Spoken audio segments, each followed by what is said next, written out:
ಪ್ರೀತಿಯುಳ್ಳ ದೇವಜನರೇ, ನಿಮ್ಮೆಲ್ಲರಿಗೂ ಬೇಗನೆ ಬರಲಿಕ್ಕಿರುವ ಯೇಸು ಕ್ರಿಸ್ತನ ಶ್ರೇಷ್ಠವಾದ ನಾಮದಲ್ಲಿ ವಂದನೆಗಳು. ಶಾಲೋಮ್, ನಿಮಗೆ ಸಮಾಧಾನವಾಗಲಿ. ಈ ದಿನ ಕೂಡ ಈ ದೈನಂದಿನ ಜ್ಞಾನದ ಮುಖಾಂತರ ನಿಮ್ಮನ್ನು ಸಂಧಿಸುವುದರಲ್ಲಿ ನಾನು ಬಹಳ ಸಂತೋಷವುಳ್ಳವನಾಗಿದ್ದೇನೆ. ಕರ್ತನು ಈ ದಿನ ಸಹ ನಿಮ್ಮ ಜೊತೆಯಲ್ಲಿ ಮಾತನಾಡಲಿ. ಈ ದಿನ ದೇವರ ವಾಕ್ಯದ ಜ್ಞಾನಕ್ಕಾಗಿರುವಂಥ ವಿಷಯ ಕುಟುಂಬಕ್ಕಾಗಿ ಪ್ರಾರ್ಥಿಸಿರಿ. ಅದಕ್ಕೆ ಆಧಾರವಾಗಿ ಆದಿಕಾಂಡ 25ನೇ ಅಧ್ಯಾಯ 19ನೇ ವಚನ. ಅಬ್ರಹಾಮನ ಮಗನಾದ ಈಸಾಕನ ಚರಿತ್ರೆ. ಅಬ್ರಹಾಮನು ಈಸಾಕನನ್ನು ಪಡೆದನು. ಈಸಾಕನು 40 ವರ್ಷದವನಾದಾಗ ಆರೆಮ್ಯನಾದ ಬೆತುವೇಲನ ಮಗಳಾಗಿಯೂ ಆರೆಮ್ಯನಾದ ಲಾಬನನ ತಂಗಿಯೂ ಇದ್ದ ರೆಬೆಕ್ಕಳನ್ನು ಪದ್ಮನ್ ಆರಾಮಿನಿಂದ ತರಿಸಿ ಹೆಂಡತಿಯಾಗಿ ಮಾಡಿಕೊಂಡನು.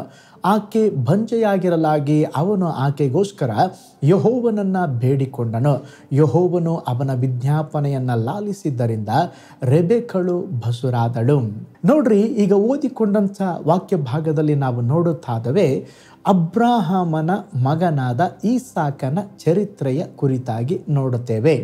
ಅಬ್ರಹಾಮನಿಗೆ 100 ವರ್ಷದವನಾದಾಗ ವಾಗ್ದಾನ ಮಗನಾಗಿ ಜನಿಸಿದವನು ಈಸಾಕನು. ಆದಿಕಾಂಡ 12ನೇ ಅಧ್ಯಾಯದಲ್ಲಿ ದೇವರು ಅಬ್ರಹಾಮನಿಗೆ ಒಂದು ದೊಡ್ಡ ವಾಗ್ದಾನವನ್ನು ಮಾಡ್ತಾ ಇದ್ದಾರೆ.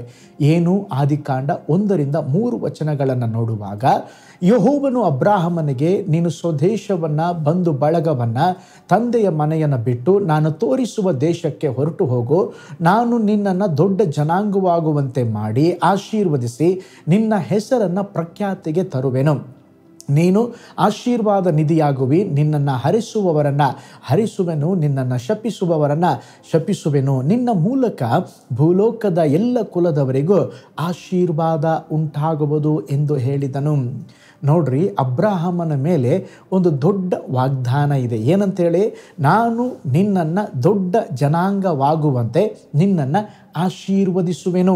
ನೋಡ್ರಿ, ಅಬ್ರಹಾಮನಿಗೆ ವಾಗ್ದಾನ ಇತ್ತು. ಅಬ್ರಹಾಮನಿಗೆ ವೃದ್ಧಾಪ್ಯದಲ್ಲಿ, ಮುಪ್ಪಿನ ವಯಸ್ಸಿನಲ್ಲಿ ಜನಿಸಿದವನೇ ಈಸಾಕ. ಆದರೆ ಈಸಾಕನಿಗೆ 40 ವರ್ಷದವನಾದಾಗ ಮದುವೆಯಾಯಿತು. ಮದುವೆಯಾದ ಮೇಲೆ ಸುಮಾರು 20 ವರ್ಷಗಳ ಕಾಲ ಈಸಾಕನಿಗೆ ಮಕ್ಕಳು ಜನಿಸಲಿಲ್ಲ. ಇಲ್ಲಿ ಅರ್ಥ ಮಾಡಿಕೊಳ್ಳ್ರಿ, ಅಬ್ರಹಾಮನಿಗೆ ಮಾಡಿದ ವಾಗ್ದಾನ ಅದು ಸ್ತೋತ್ರ ಫಲಿಸಬೇಕಾದರೆ ಈಸಾಕನ ಸಂತತಿಯನ್ನು ಕೂಡ ದೇವರು ಬ್ಲೆಸ್ ಮಾಡಬೇಕು. ಈಸಾಕನಿಗೂ ಕೂಡ ಅನೇಕ ಮಕ್ಕಳನ್ನು ದೇವರು ದಯಪಾಲಿಸಬೇಕು. ಆದರೆ ಮದುವೆಯಾಗಿದ್ದಾನೆ, 20 ವರ್ಷ ಮಕ್ಕಳಿಲ್ಲ. ಆದರೆ ದೇವರ ವಾಕ್ಯದಲ್ಲಿ ನೋಡ್ತೇವೆ, ಅಯ್ಯೋ, ನಮ್ಮ ದೇವರು ನಮ್ಮ ತಂದೆಗೆ ವಾಗ್ದಾನ ಮಾಡಿದ್ದಾರೆ, ನಿನ್ನ ಸಂತತಿಯನ್ನು ಆಶೀರ್ವದಿಸ್ತೇನೆ ಎಂಬುದಾಗಿ. ಆದ್ದರಿಂದ ನಾನು ಇನ್ನೂ ಕಾಯ್ತೇನೆ ಅಂತ ಹೇಳಿದರೆ ಅವನ ಜೀವನದಲ್ಲಿ ವಾಗ್ದಾನ ನೆರವೇರುತ್ತಾ ಇರಲಿಲ್ಲ. ಆದರೆ ಈಸಾಕನು ಏನು ಮಾಡ್ತಾ ಇದ್ದಾನೆ? ಮದುವೆ ಆಯಿತು, 20 ವರ್ಷಗಳು ಕಳೆದು ಹೋದವು, ಮಕ್ಕಳಿಲ್ಲ. ಆದರೆ ಓದಿದ ವಾಕ್ಯಕ್ಕೆ ಬರೋಣ. ಸ್ತೋತ್ರ 21ನೇ ವಚನವನ್ನು ನೋಡ್ರಿ. ಆಕೆ ಬಂಜೆಯಾಗಿರಲಾಗಿ ಈಸಾಕನು ಆಕೆಗೋಸ್ಕರ ಯೆಹೋವನನ್ನ ಬೇಡಿಕೊಂಡನು. ನೋಡ್ರಿ, ಇಲ್ಲಿ ಈಸಾಕನು ಏನು ಮಾಡ್ತಾ ಇದ್ದಾನೆ? ಸ್ತೋತ್ರ, ನಮ್ಮ ತಂದೆಗೆ ಒಂದು ವಾಗ್ದಾನ ಇದೆ, ದೇವರು ಹೆಂಗಿದ್ರು ನೆರವೇರಿಸ್ತಾರೆ, ನಾನು ಸುಮ್ಮನೆ ಕೂತ್ಕೊಳ್ತೇನೆ ಅಂತೇಳಿ ಕೂತುಕೊಂಡಿದ್ರೆ ಸಂತತಿ ಆಶೀರ್ವದಿಸಲ್ಪಡುತ್ತಿರಲಿಲ್ಲ. ಈಸಾಕನು ತನ್ನ ಹೆಂಡತಿಗಾಗಿ ಪ್ರಾರ್ಥನೆ ಮಾಡುತ್ತಾ ಇದ್ದಾನೆ. ನೋಡ್ರಿ, ಅನೇಕ ಸ್ತ್ರೀಯರು ಗಂಡಂದಿರಿಗಾಗಿ ಪ್ರಾರ್ಥನೆ ಮಾಡುವುದನ್ನು ನೋಡ್ತೇವೆ. ಒಂದು ಪ್ರಾರ್ಥನಾ ಕೂಟ ಅಂತ ಹೇಳಿದ್ರೆ 99 ಜನರು ಸ್ತ್ರೀಯರು ಇರ್ತಾರೆ, ಒಬ್ಬರೇ ಪುರುಷರಿರ್ತಾರೆ. ಆದರೆ ಪ್ರತಿದಿನ ಕುಟುಂಬಕ್ಕಾಗಿ ಪ್ರಾರ್ಥಿಸುವವರು ಸ್ತ್ರೀಯರು. ಆದರೆ ಈ ವಚನದಲ್ಲಿ ನೋಡುತ್ತೇವೆ, ಯಾವಾಗ ಈಸಾಕನು ತನ್ನ ಹೆಂಡತಿಗಾಗಿ ಪ್ರಾರ್ಥನೆ ಮಾಡಿದನೋ ಅದೇ ವರ್ಷದಲ್ಲಿ ಅವನ ಪ್ರಾರ್ಥನೆಯನ್ನು ಕೇಳಿ ದೇವರು ಗರ್ಭಫಲವನ್ನು ಆಶೀರ್ವಾದ ಮಾಡಿದರು.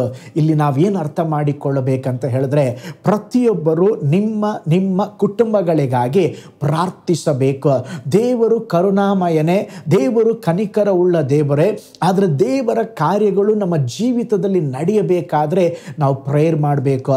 ನನ್ನ ಮನೆಯಲ್ಲಿ ನನ್ನ ಗಂಡ ಕುಡಿತಾನೆ ಪಾಸ್ಟರ್, ನಾನು ಪ್ರೇಯರ್ ಮಾಡೋದಿಲ್ಲ, ದೇವರೇ ಅವ್ರನ್ನ ಸರಿಪಡಿಸಲ್ಲ ಅಂತ ಹೇಳಿದ್ರೆ ದೇವರು ಸರಿಪಡಿಸೋದಿಲ್ಲ. ನೀನು ಪ್ರೇಯರ್ ಮಾಡಬೇಕು. ಸ್ತೋತ್ರ, ಒಂದು ವೇಳೆ ನಿಮ್ಮ ಕುಟುಂಬ ಜೀವಿತದಲ್ಲಿ ಇನ್ನೂ ಮಕ್ಕಳ ಭಾಗ್ಯ ಇಲ್ಲವಾದರೆ ಗಂಡ ಹೆಂಡತಿ ಇಬ್ಬರು ಸೇರಿ ಪ್ರಾರ್ಥನೆ ಮಾಡ್ರಿ. ಗಂಡನ ಹೆಂಡತಿಗಾಗಿ ಪ್ರಾರ್ಥನೆ ಮಾಡಲಿ. ಈಸಾಕನ ಜೀವಿತದಲ್ಲಿ ದೇವರು ಅದ್ಭುತ ಮಾಡಿದ ಹಾಗೆ ನಿನ್ನ ಜೀವಿತದಲ್ಲಿ ಕೂಡ ಅದ್ಭುತವನ್ನು ಮಾಡ್ತಾರೆ. ಹಾಗಾದರೆ ಪ್ರತಿಯೊಬ್ಬರು ಸ್ತೋತ್ರ, ತಂದೆ ತಾಯಿಗಳು ಮಕ್ಕಳಿಗಾಗಿ ಪ್ರೇಯರ್ ಮಾಡಬೇಕು, ಹೆಂಡತಿ ಗಂಡನಿಗಾಗಿ ಪ್ರೇಯರ್ ಮಾಡಬೇಕು, ಗಂಡ ಹೆಂಡತಿಗಾಗಿ ಪ್ರೇಯರ್ ಮಾಡಬೇಕು. ಯಾವ ಕುಟುಂಬದಲ್ಲಿ ಒಂದು ಪ್ರಾರ್ಥನೆ ಇರುತ್ತದೆಯೋ ಆ ಕುಟುಂಬ ಆಶೀರ್ವಾದವಾಗಿರುತ್ತದೆ. ಅದಕ್ಕೆ ಒಬ್ಬರು ಹೀಗೆ ಹೇಳಿದ್ದಾರೆ, ಒಟ್ಟಾಗಿ ಪ್ರಾರ್ಥಿಸುವಂಥ ಕುಟುಂಬ ಒಟ್ಟಾಗಿರುವಂಥದ್ದಾಗಿದೆ. ಹಾಗಿರೋದಾದರೆ ನಿಮ್ಮ ಜೀವಿತದಲ್ಲಿ ನಿಮ್ಮ ಕುಟುಂಬಕ್ಕಾಗಿ ಪ್ರಾರ್ಥಿಸಿರಿ. ಹಲ್ಲೆಲೂಯ. ಕುಟುಂಬ ಪ್ರಾರ್ಥನೆಯನ್ನು ನಿಲ್ಲಿಸಬೇಡ್ರಿ. ಅನೇಕ ಕುಟುಂಬಗಳಲ್ಲಿ ಕುಟುಂಬ ಪ್ರಾರ್ಥನೆಯೇ ಇಲ್ಲ. ದೇವರು ಹೇಳುತ್ತಾ ಇದ್ದಾರೆ, ಕುಟುಂಬವಾಗಿ ನನ್ನನ್ನು ಹುಡುಕರೆ, ಕುಟುಂಬವಾಗಿ ಪ್ರಾರ್ಥಿಸರೆ, ನಿಶ್ಚಯವಾಗಿ ನಿಮ್ಮ ಜೀವಿತದಲ್ಲಿ ಸ್ತೋತ್ರ, ದೇವರು ನಿಮ್ಮ ಪ್ರಾರ್ಥನೆಯನ್ನು ಕೇಳಿ ಅದ್ಭುತವನ್ನು ಮಾಡುತ್ತಾರೆ. ಒಂದು ವೇಳೆ ನೀವು ಸಹ ನಿಮ್ಮ ಪತಿಗಾಗಿ ಈಸಾಕನಂತೆ ಪ್ರಾರ್ಥಿಸುವಾಗ, ಈಸಾಕನ ಪ್ರಾರ್ಥನೆಯನ್ನು ಕೇಳಿದ ದೇವರು, ಅದ್ಭುತ ಮಾಡಿದ ದೇವರು ನಿನ್ನ ಜೀವಿತದಲ್ಲಿ ಸಹ ಒಂದು ಅದ್ಭುತವನ್ನು ಮಾಡಲಿಕ್ಕೆ ಶಕ್ತರಾಗಿದ್ದಾರೆ. ಕೊನೆಯದಾಗಿ ಒಂದು ಅದ್ಭುತವಾದ ಸಾಕ್ಷಿಯನ್ನು ನಿಮ್ಮೊಂದಿಗೆ ಹಂಚಿಕೊಳ್ಳುತ್ತೇನೆ. ಸೂಸನ್ ವೆಸ್ಲಿ ಎಂಬಂಥ ಒಬ್ಬ ತಾಯಿಯವರಿದ್ದರು. ಅವರಿಗೆ ಸುಮಾರು ಸ್ತೋತ್ರ 19 ಮಕ್ಕಳಿದ್ದರು. ಸ್ತೋತ್ರ, ಅದರಲ್ಲಿ ಇನ್ನು ಕೆಲವರು ಚಿಕ್ಕವರಿರುವಾಗ ತೀರಿ ಹೋದರು. ಆದರೆ ಈ ತಾಯಿ ಪ್ರತಿದಿನ ಮಧ್ಯಾಹ್ನ ವೇಳೆಯಲ್ಲೇ ಸ್ತೋತ್ರ ಸಮಯವನ್ನು ಬೇರ್ಪಡಿಸಿ ತನ್ನ ಕುಟುಂಬಕ್ಕಾಗಿ ಪ್ರಾರ್ಥಿಸುತ್ತಾ ಇದ್ದಳು. ಪ್ರತಿ ರಾತ್ರಿ ತನ್ನ ಮಕ್ಕಳ ಮೇಲೆ ಕೈ ಇಟ್ಟು ಪ್ರಾರ್ಥಿಸುತ್ತಾ ಇದ್ದಳು. ಯೋಚನೆ ಮಾಡ್ರಿ, 1 ಮಗು 2 ಮಗುಗಾಗಿ ನಾವು ಪ್ರೇಯರ್ ಮಾಡೋದಾದರೆ ನಿಮಿಷಗಳಲ್ಲಿ ಮುಗಿಸಬಹುದು. ಒಂದೊಂದು ಮಗುಗೆ 5 ನಿಮಿಷ ಅಂತ ಹೇಳಿದ್ರು 1.5 ತಾಸು ತನ್ನ ಮಕ್ಕಳಿಗಾಗಿ ಪ್ರಾರ್ಥನೆಯಲ್ಲಿ ಕಳೆಯುತ್ತಾ ಇದ್ದಳು. ಅದರ ನಿಮಿತ್ತವಾಗಿ ಸ್ತೋತ್ರ, ದೊಡ್ಡ ಸೇವಕರಾದಂಥ ಚಾರ್ಲ್ಸ್ ವೆಸ್ಲಿ ಅವರನ್ನು ದೇವರವರ ಕುಟುಂಬದಲ್ಲಿ ಎಬ್ಬಿಸಿದರು. ಎಲ್ಲ ಕುಟುಂಬದಲ್ಲಿದ್ದಂಥ ಮಕ್ಕಳು ಆಶೀರ್ವದಿಸಲ್ಪಟ್ಟು ಭಕ್ತಿಯಲ್ಲಿ ಬೆಳೆದು ಬಂದರು. ನೀವು ಯಾವಾಗ ನಿಮ್ಮ ಕುಟುಂಬಕ್ಕಾಗಿ ಪ್ರಾರ್ಥಿಸ್ತೀರೋ ನಿಶ್ಚಯವಾಗಿ ದೇವರು ಅದ್ಭುತವನ್ನು ಮಾಡ್ತಾರೆ. ನಿಮ್ಮ ಕುಟುಂಬವನ್ನು ದೇವರು ಪ್ರೊಟೆಕ್ಟ್ ಮಾಡ್ತಾರೆ. ನೋಡ್ರಿ, ಯೋಬನು ಸಹ ಪ್ರತಿದಿನ ದೇವರಿಗೆ ಯಜ್ಞವನ್ನು ಅರ್ಪಿಸ್ತಾ ಇದ್ದ. ತನ್ನ ಮಕ್ಕಳು ಏನಾದರೂ ಪಾಪ ಮಾಡಿರ್ಬೋದೋ ಎಂಬುದಾಗಿ ಕುಟುಂಬದ ಪರವಾಗಿ ದೇವರಿಗೆ ಸ್ತುತಿ ಸ್ತೋತ್ರಗಳನ್ನು ಸ್ತೋತ್ರ ಯಜ್ಞವನ್ನು ಸಮರ್ಪಿಸುತ್ತಾ ಇದ್ದ. ಅದಕ್ಕೆ ದೇವರ ಬಳಿ ಸೈತಾನ ಹೋದಾಗ ಹೇಳಿದ, ದೇವರೇ, ನೀನು ಅವನಿಗೂ ಅವನ ಕುಟುಂಬಕ್ಕೂ ಅವನ ಸ್ವತ್ತಿಗೂ ಬೇಲಿ ಹಾಕಿದ್ದೀಯಾ. ಯಾವ ಕುಟುಂಬ ತಮ್ಮ ಕುಟುಂಬಕ್ಕಾಗಿ ಪ್ರಾರ್ಥಿಸ್ತಾರೋ ಆ ಕುಟುಂಬಗಳನ್ನು ದೇವರು ಬೇಲಿ ಹಾಕಿ ಕಾಪಾಡ್ತಾರೆ. ಹಾಗಾದರೆ ನಮ್ಮ ಕುಟುಂಬಗಳಿಗಾಗಿ ಪ್ರಾರ್ಥಿಸೋಣ. ದೇವರು ನಮ್ಮ ಕುಟುಂಬಗಳನ್ನು ಸಹ ಬೇಲಿ ಹಾಕಿ ಕಾಪಾಡಲಿ. ಪ್ರಾರ್ಥನೆ ಮಾಡಿಕೊಳ್ಳೋಣ.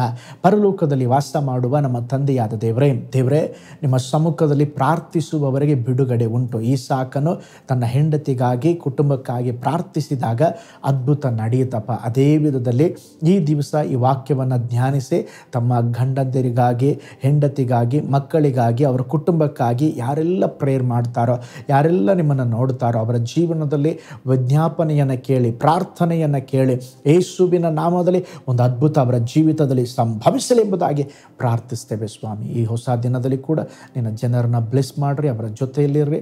ಅವರ ಎಲ್ಲ ಕೈ ಪ್ರಯಾಸಗಳಲ್ಲಿ ನಿನ್ನ ದೈವಿಕವಾದ ಹಸ್ತ, ದೈವಿಕವಾದ ಆಶೀರ್ವಾದವನ್ನು ನೀಡಲಿ ಸ್ವಾಮಿ. ಈ ದಿವಸ ಒಂದು ಜಯಕರವಾದ ಜೀವಿತವನ್ನು ಜೀವಿಸಲಿಕ್ಕೆ ನಮಗೆ ಸಹಾಯ ಮಾಡಿರಿ. ನೀನು ಆಳ್ವಿಕೆ ಮಾಡಿರಿ, ಯೇಸುವಿನ ಹೆಸರಿನಲ್ಲಿ ತಂದೆಯೇ, ಆಮೇನ್ ಆಮೇನ್. ಹಾಗಾದರೆ ಪ್ರೀತಿಯುಳ್ಳ ಜನರೇ, ಕುಟುಂಬವನ್ನು ಆಶೀರ್ವದಿಸುವ ದೇವರು, ಕುಟುಂಬದಲ್ಲಿ ನಾವು ಪ್ರಾರ್ಥಿಸುವಾಗ ಅದ್ಭುತಗಳನ್ನು, ಅತಿಶಯಗಳನ್ನು ದೇವರು ಮಾಡ್ತಾರೆ. ಆದ್ದರಿಂದ ಕುಟುಂಬಕ್ಕಾಗಿ ಪ್ರಾರ್ಥಿಸಿರಿ. ಕುಟುಂಬ ಪ್ರಾರ್ಥನೆಯನ್ನು ಕೂಡ ಮರೆಯಬೇಡ್ರಿ. ನಾಳೆ ಮತ್ತೊಂದು ದೈನಂದಿನ ಧ್ಯಾನದಲ್ಲಿ ನಾನು ನಿಮ್ಮನ್ನು ಸಂಧಿಸ್ತೇನೆ. ನಾನು ನಿಮ್ಮ ಪ್ರೀತಿಯ ಸೇವಕ pastor Paul Joy. God bless you all.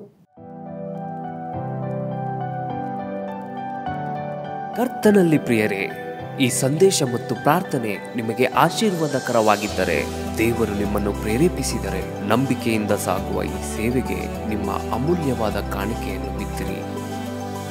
ಪ್ರೀತಿಯ ದೇವಜನರೇ, ವಾಯ್ಸ್ ಆಫ್ ಹೋಪ್ ಮಿನಿಸ್ಟ್ರಿಯ ವತಿಯಿಂದ ಕೋರಮಂಗಲದಲ್ಲಿ ಪ್ರತಿ ಭಾನುವಾರ ಬೆಳಿಗ್ಗೆ 9:30ಕ್ಕೆ ಕನ್ನಡ ಆರಾಧನೆ ನಡೆಯುತ್ತಿದೆ.